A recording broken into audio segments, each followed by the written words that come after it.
Bon, Nagi no Asakura, a.k.a. Annulation en anglais, même si ce titre est vraiment pourri, alors je vais juste utiliser le titre japonais pour cette vidéo. Ne regardez pas cet animé. Originellement, j'ai juste regardé cet animé pour les graphiques et les décors que je trouvais jolis. Mais l'animation, je pensais qu'elle était bien au début, mais quand on regarde de près et qu'on regarde à l'extérieur des beaux décors sous l'eau et tout ça, c'est très générique et mais. Et les designs des personnages aussi est très mais. Mais cet animé est chiant en fait. Les personnages ne sont pas du tout intéressants. Leurs relations et leurs crushs les uns pour les autres ne sont pas bien explorés et pas bien utilisés pendant le scénario, ce qui rend ça oubliable et ennuyeux, et tu te fiches de qui finit avec qui. Les personnages ne sont vraiment pas intéressants. En fait, il n'y a juste que la seule chose que j'ai trouvée vraiment intéressante, c'est le conflit de la sœur du protagoniste. Et même si une personne avait dit que elle avait volé le mec de la mère de la gamine aux cheveux noirs qu'on voit dans l'animé, je n'ai rien vu dans l'animé, le wiki de l'animé qui confirme ça, alors je suis pas sûr. Donc même si ça donne une possibilité au fait que sa sœur soit une voleuse de mec, il n'y a rien dans le wiki et dans mon expérience de l'animé qui le confirme. Mais ouais, c'est vraiment un animé chiant, qui est vraiment pas intéressant. Et le lore et tout ça, en fait, le lore est à chier aussi. Le lore aurait pu ne pas être aussi mauvais s'ils avaient utilisé le lore pour je sais pas, donner quête pour explorer les personnages et leur famille et tout ça. En fait, ils auraient dû connecter tous les personnages au lore principal. Et je pense que c'est ce qu'ils ont essayé de faire. Mais le problème, c'est qu'il n'y a que la sœur du protagoniste dont son conflit est directement lié au lore. Mais le conflit qui lie les personnages principaux au lore, en comparaison à celui de la grande sœur du protagoniste, connard au milieu que vous voyez sur l'écran là, que vous voyez en devant du bateau sur l'écran, leur relation par rapport au conflit au lore est vraiment superficielle.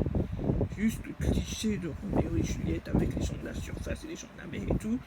Et aussi, le côté discrimination de ces connards d'humains vis-à-vis des gens de la mer, la morale est dégueulasse. Tout ce qu'ils font, c'est juste. Tout ce que la fille aux cheveux bleus dit, c'est de se laisser faire et ne rien faire, contrairement au protagoniste qui essaie de faire quelque chose, même si c'est un connard et qu'il est insupportable vis-à-vis de sa maîtresse qui est elle aussi insupportable. Les personnages sont tous insupportables et vraiment creux en fait. Et le scénario n'a rien à voir avec le conflit principal des personnages.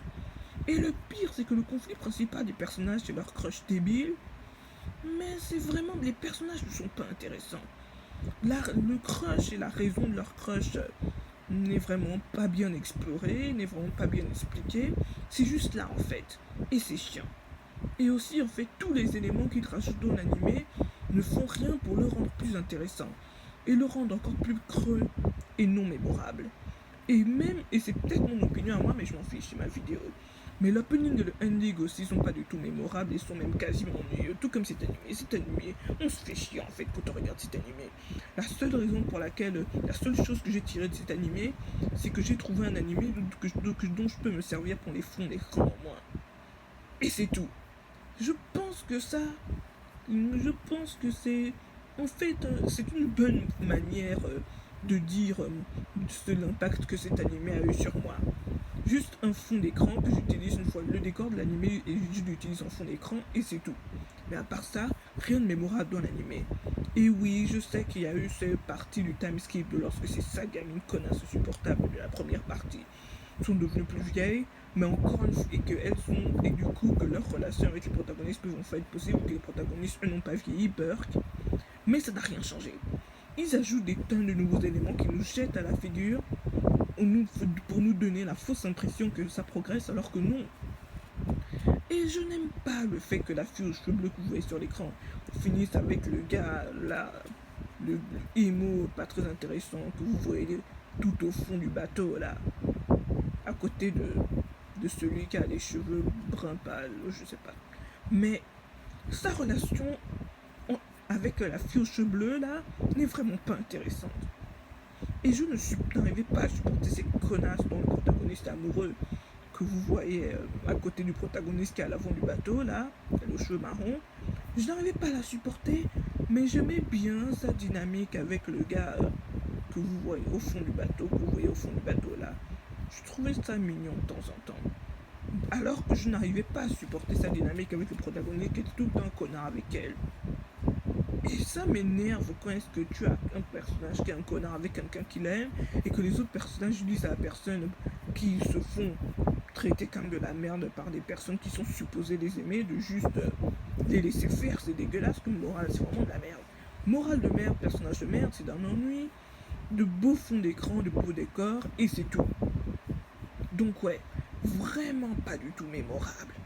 Et honnêtement, si jamais la seule chose, si vous tenez tant que ça à regarder cet animé, allez regarder les fonds d'écran sur internet à la place. Ce sera la même chose avec votre expérience de cet animé. Alors ouais, note finale 0.1 sur 10 parce que c'était vraiment chiant, les personnages étaient chiants et tout ce que j'ai aimé c'était le décor. Et c'est tout. Je sais qu'il y a le lore et le world building et tout ça. Et il y a comme quelqu'un qui a fait une vidéo à ce sujet qui avait dit que à cause du joli décor et tout ça, les gens vont utiliser le décor pour oversell l'animé, ce qui veut dire exagérer la beauté de l'animé. Et même si les décors sont beaux, c'est vrai, mais l'animation est passable. Je trouvais l'animation jolie, mais elle était très passable et c'est pas du Kyoto Animation. Et honnêtement, je ne m'y connaissais pas bien là-dedans, alors j'ai trouvé que les graphiques de l'animation de cet animé étaient mieux que ce que je pensais. Donc ouais, je pense que les décors ont fait un bon... les décors ont fait leur travail en fait, pour nous faire croire que cet animé avait une bonne animation, alors que l'animation est juste générique. Donc ouais, note finale 0.1 sur 10. Et honnêtement, allez regarder les fonds d'écran du décor de l'animé sur internet, c'est pareil que de regarder cet animé, si vous aimez vous faire chier à ce point. Donc ouais, Dynamite Critique, la critique d'animé et de jeux vidéo, et de jeux mobiles, sort tenu et son budget. Sur ce, salut.